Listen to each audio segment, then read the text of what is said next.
And welcome back, everybody, to Hands-On Apologetics. And like I said in the intro to my show, we are called to defend the faith in a number of different ways and to engage the culture. And that means engaging woke culture. And to help us do that, we have our guest, Noella Mering. She is the fellow at the Washington, D.C. based think tank, the Ethics and Public Policy Center. She's also the author of a fantastic book, and I highly recommend it. It's called Awake, Not Woke: A Christian Response to the Cult of Progressive Ideology. It's put out by Tan Books. You can get it either at Tan or theologyofhome.com or Amazon. And Noella, welcome to Hands-On Apologetics. Thanks for having me. Great to be here. Yeah, I am so excited to finally talk to you because I just recently had a book came out in December called Revolt Against Reality, where I was tracing the historic roots of the craziness that we're living in. And then I came upon your book, and I wish I read it while I was preparing my manuscript, because we come from very different ends, but it seems like we end up with the same conclusions. Well, I just was reading a little bit about your book, and I would love to read it too. I felt the same way. I wish I'd had this when I was writing. Yeah, so, woke culture, I guess we'll start where probably everybody wonders. When did you start writing this book, and what was it that triggered you to think, wow, I really need to put this down in paper? Well, I started writing it, I think, 2 or 3 weeks right before the quarantine started.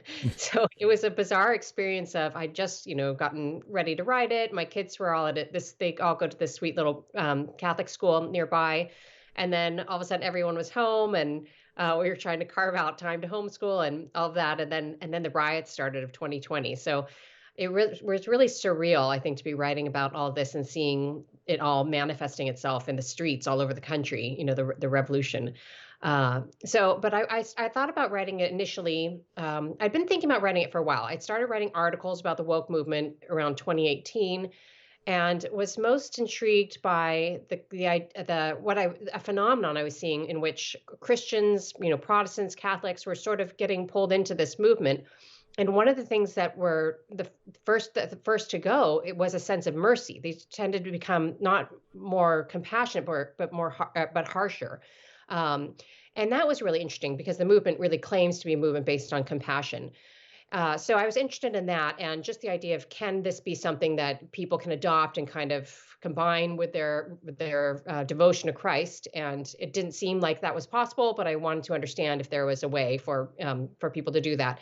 And of course, concluded ultimately through researching it that they're utterly incompatible. There's no way to fuse them. And I think that the movement really operates on, taking advantage of Christian precepts and instincts towards compassion and walking with the suffering, but it manipulates those instincts. And, eventually, I think Christ becomes unnecessary in the mind of the social justice warrior, because he's sort of a means to what the real religion has become, which is kind of a tweaking of this world, an obsession with the politics and the perfection of the political order in this world. Yeah, well said. Yeah, it certainly seems like mercy is the carrot on the stick that draws people to it, and then once they bite into this ideology, then they get weaponized and turned against the faith. In order to be merciful, you have to be militant. Oddly enough. Yeah, no, I think that's absolutely right. And you see that happens every time there's sort of a totalitarian, regime in, to various times and places. That mercy really flies out the door. It doesn't serve the cause of ideology, because ideology really is furthered by people who are not merciful, but people who are enraged and hopeless and resentful. And it's, I think we see this, all the time today, that in some ways you have to hate your neighbor. It's a kind of this upside down version of Christianity, where like one of the commandments of it is hate your neighbor, because the more we hate each other, then the more we're distracted from the corruption happening by, the totalitarian regime or the ideology that's taking over, or the lies that are necessarily part of every ideology, because ideology cannot be open to the fullness of truth.